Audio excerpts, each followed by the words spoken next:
Welcome to Living the Dream Iowa Life. I'm your host, Hannah Nuss, and each weekday we'll share enthusiasm for what's possible and dive into the stories of Iowans living their dream lives right here in the heartland. Whether you're chasing a big goal or just looking for a little inspiration, we've got you covered. Let's change the world together. This is Living the Dream Iowa Life. Let's go. Heyo, welcome to Living the Dream Iowa Life podcast. I'm your host, Hannah Nuss, and it's great to be here with you today. Today we are going to talk about power, right? That's where we're at on our journey this week, all about power. And the connection question of the day is, when do you feel most powerful?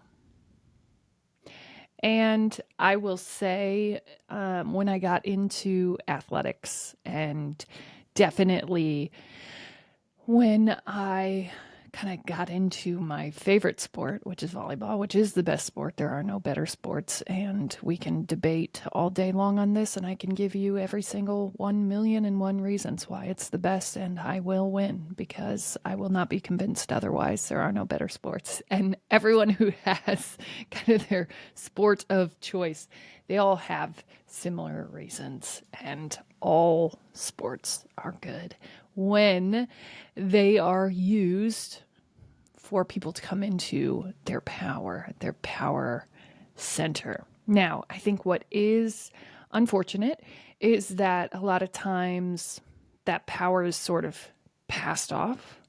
The accountability of that power and potential can be lost on refs or bad coaches or unfair treatment or whatever. And when we have those situations, a lot of times we have people that come in kind of as the martyr, and they try to save the situation, and they end up just trying to gobble up everything that they can, and it becomes super destructive and unhelpful. But I think for the most part, when sports are used for the athlete to come into their power and potential, it is a really amazing experience. And I was very lucky to have gotten to know that in myself through athletics. And I found so much personal power through that, so much so that it would completely debilitate me as an adult when I lost that, because I had never found power anywhere else. This really was the only good thing about me. And I wrote my first book kind of as a love letter to all of those athletes who don't understand where to find their power from here.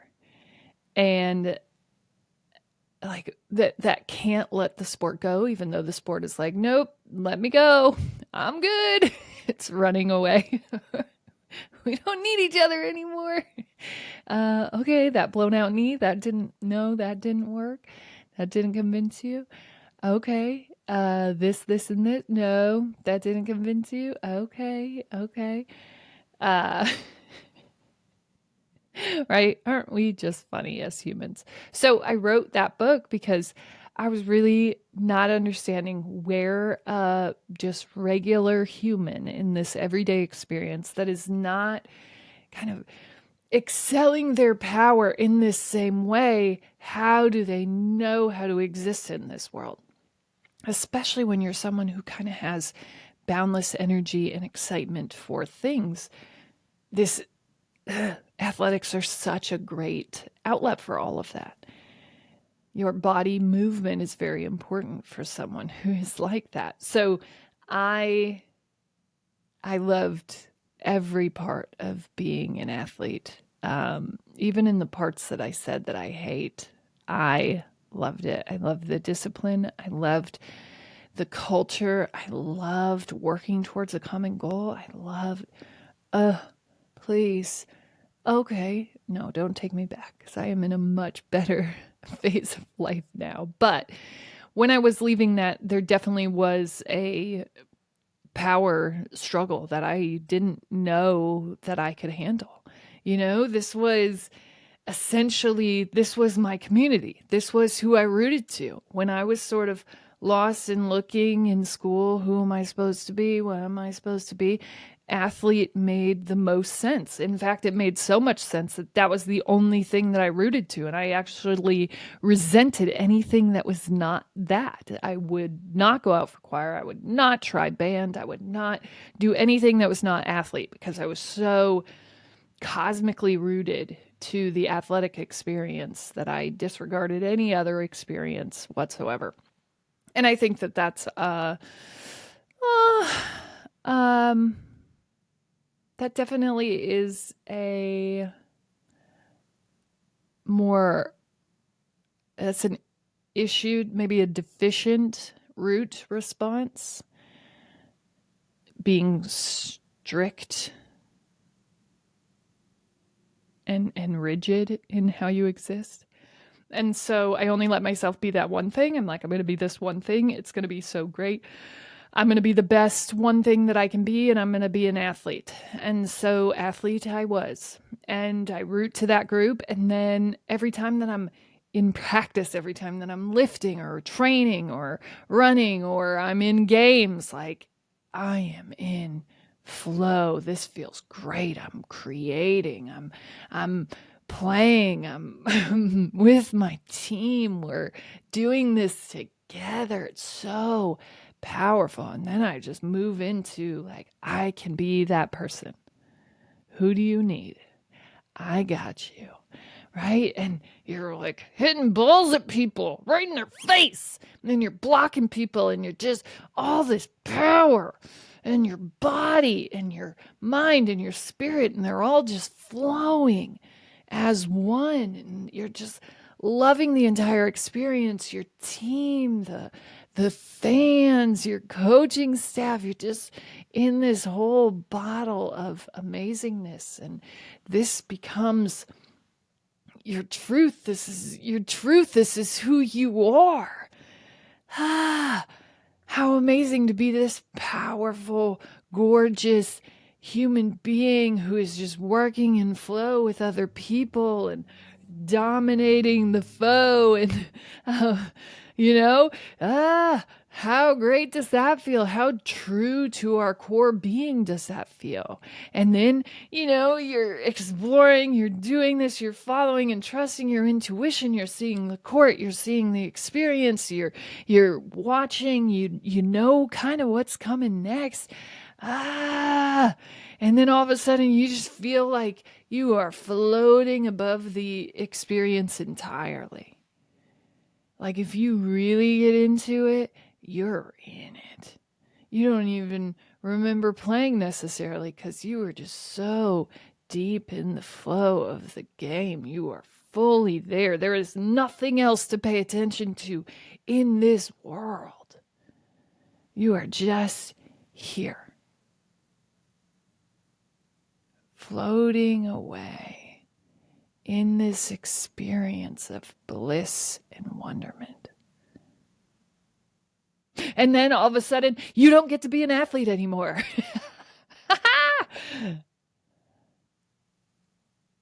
Bye. Experience over. You're done. And if you've experienced something like that, if you've been in the depth, and it doesn't have to be an athletic experience, right? It could be playing an instrument, which is an athletic experience, right? I don't even understand how you do that, how you make music with your wind. That is amazing to me.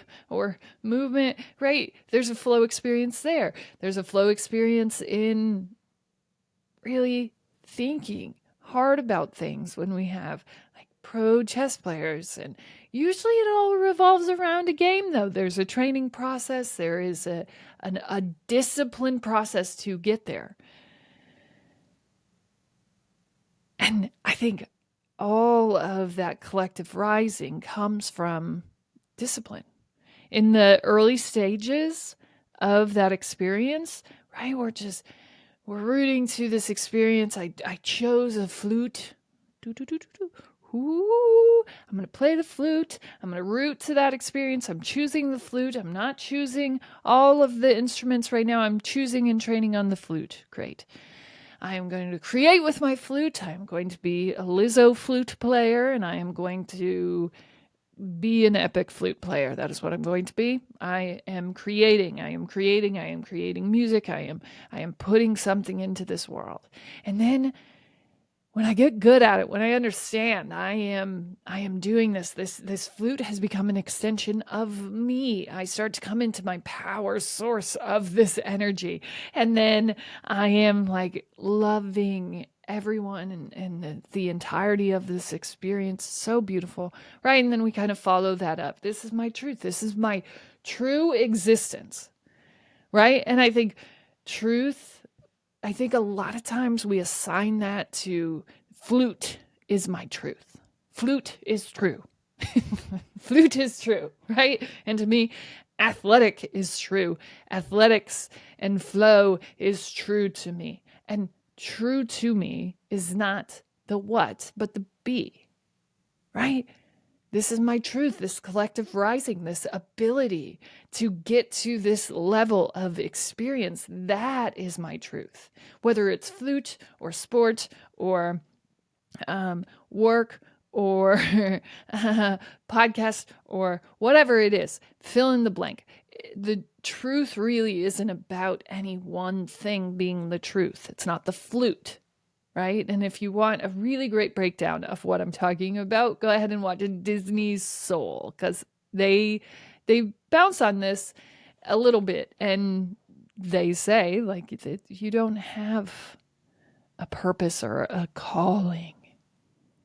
Really, the existence, the truth of your being is this blissful state, this collective rising. The love and generosity and beauty of doing something that you love and putting that out into the world and sharing that gift with other people. That's your truth. That's your existence. It's not about how you get there, because how you get there is probably going to change. And so then we're fluting, we're doing that. That's great. It feels great. We start to rise even higher. I'm just following my intuition. Now I'm just free fluting. Free fluting, yes. And then at the end of that, we just get to this free flowing place that feels like a divine connection to our creator. Like, this is what I'm meant to do. And I think sometimes we get confused in that because it feels like what we're meant to do, but it is what we're meant to be. It is not necessarily in the doing that matters. Once we find the way in one thing, we find the way in it all. This can and should be applied everywhere. And so when, boop, Hannah, done, you don't get to be an athlete anymore, I was like,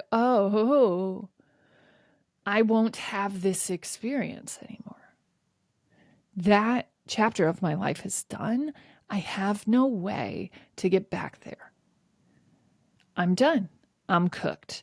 Okay, I'll pick up some adult leagues and I'll feel kind of cool about it because I can kind of play and I am okay and I'm getting better because I've played for so ding dang dong long, and that'll feel good, but it won't feel the same because it doesn't require that much rising. I can't get to that same place. So I just don't get to be this person. And definitely where I got confused and a little bit lost in all of this was in the doing.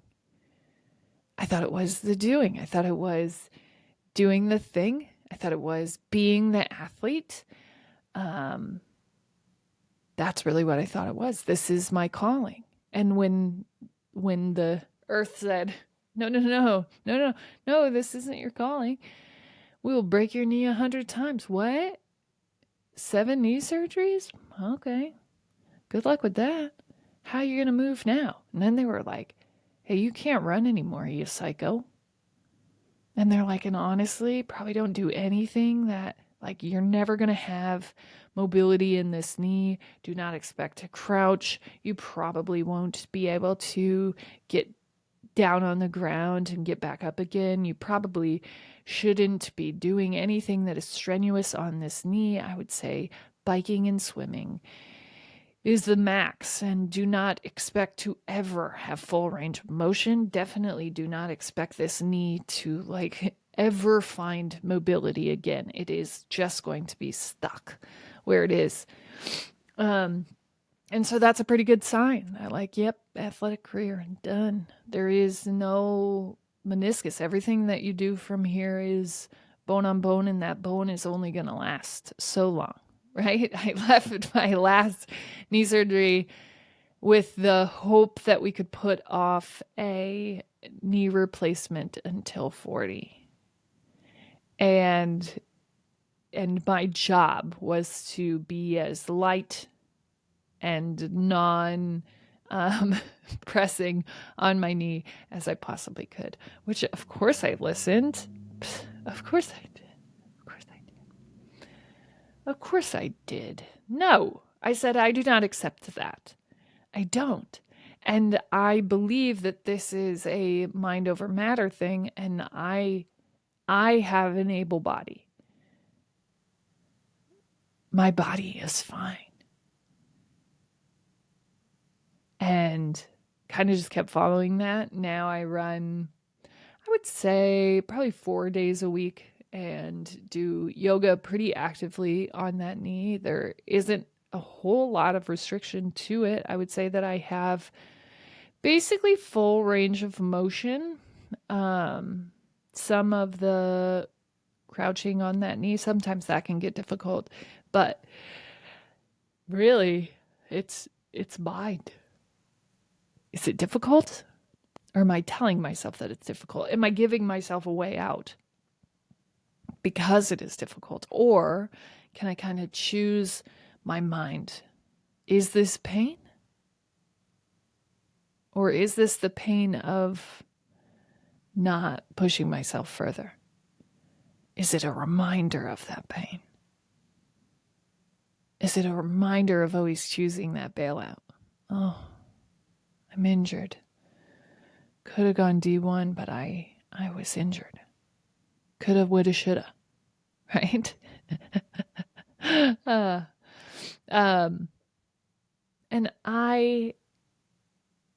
as soon as I lost that ability, I definitely said, okay, it's just plan B. Maybe we're even in plan C from here. Yay. And I sort of gave in.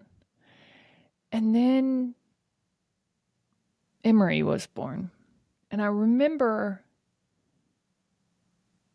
being like, I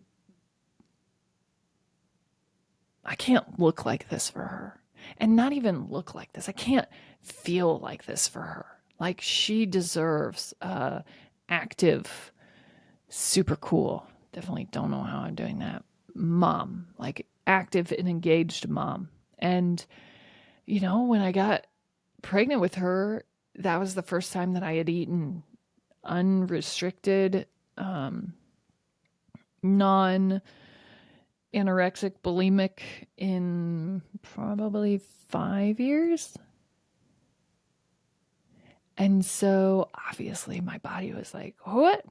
Food consistently? Okay, we better stockpile that somewhere. And I'm pregnant for the first time. So, I mean, I think I ended up gaining about probably almost 100 pounds, I bet. Which people are like, no, that's crazy. No, you didn't. For sure. For sure. And I cut my hair like Lord Farquaad. It was just a bad haircut. That is not what I did not go in with that picture. And after I had Emery, I remember just feeling like, oh, child, you deserve a better mom than that. And I'm going to do everything in my power to find who that woman is for you, so that you don't grow up, you know, with this same idea about your body so you don't grow up with this same sort of obsession with the look of your body. I just want you to be able to be and not have the weight that I had passed down on me around food, around restriction, around dieting, around whatever.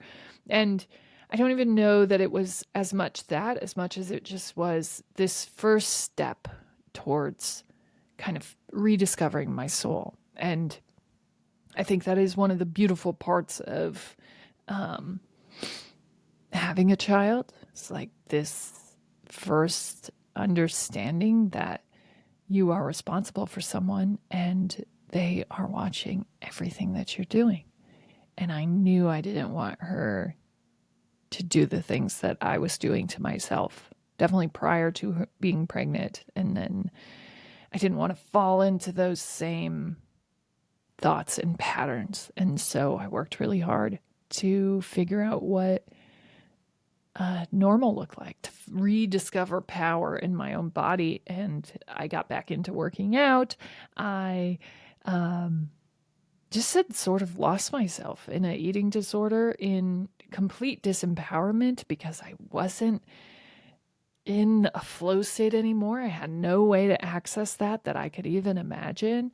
And then got back into working out, kind of rediscovered myself there, started lifting weights again, started just doing more, feeling like more than I had in a very long time, because I didn't know how to not be athlete. And Emery came around and I refound that power, and then I start coaching, and that was like all the Emerys combined. Here I have 100 kids in this program that I'm responsible for, and I have this realization that, like, whether or not I'm a good role model, I am here and I am in their lives, and it is really important that I am not passing down sort of bad mentalities, bad function, because I don't know who's looking up to me. I really don't. And it is my responsibility while I'm here to make sure that I am raising or kind of collectively raising good human beings who found a discipline. I structure something so that they can get to that same flow state, so that we're not so destructive that it's impossible, that we're kind of loving them forward. We're loving this experience. We are collectively rising. And once I got into coaching and I have that, I don't have the athletic kind of power, but I have this understanding that we've created this bubble of flow for our athletes, for our team. Like, we are kind of impenetrable. You can't really tell us anything different. And like, that was so amazing. So then I'm like, oh, this is what I'm supposed to be doing. Here we go, here we go, here we go. And then I go like so crazy into my power that eventually, because we didn't stay in that same flow, but once I got successful, I was like, oh, I know things now. I am super powerful. And so I would end up leaving coaching just because it had shifted kind of out of that flow once I got successful and just came into a power thing. And I had lost myself completely in who I was and how I created that experience. And I had never figured out what flow was going to be for me. For me, what that was going to look like. I didn't know. Who was I? Because it felt like, and I kept feeling called to leave, like to find something. I don't know what. Okay. But I kept feeling that call, this very blatant, direct call. Like, this is not it. And it really, as I've discovered, isn't anything. It is being that in everything. How do we collectively rise as a parent? And I was just solely focused on this one experience because it felt similar to my last experience. But because I was so focused on this one and sort of sitting just in power and ego, kind of almost deficient, because I was so focused on that, I felt like I couldn't have that anywhere else. And I think I had to leave that to discover completely, because I had a lot of different offers when leaving. I had to leave that completely, which confused everyone, to understand being and to understand that this exists in everything. And I could be this as a mom. I could be this as a just human. I could have this existence. The way that I get there is interchangeable, right? As a wife, I can have this existence. As a daughter, I can have this existence. As anything, fill in the blank, I can have this existence. And for me now, I think getting to that power place really is challenging the ego when I'm in those moments. So I like to run. That's where I found a shirt the other day that was like, I run until my mind stops. And I think that's just so true. And why I didn't buy that shirt, I think because it was a crop top, and I'm always like, can I though? Can I crop? Anyways, yeah, I run until my mind stops. I love kind of taking ideas, and I can almost, as I'm running, see them and like organize them and think clearly there. Oh no. Oh, there we go. Okay, we were trying to reconnect for a second, so I'm not sure what happened.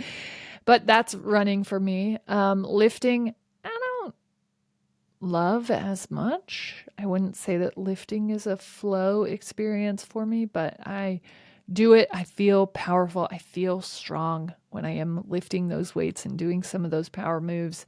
And then yoga, without question, is the most challenging out of all of them because it is power.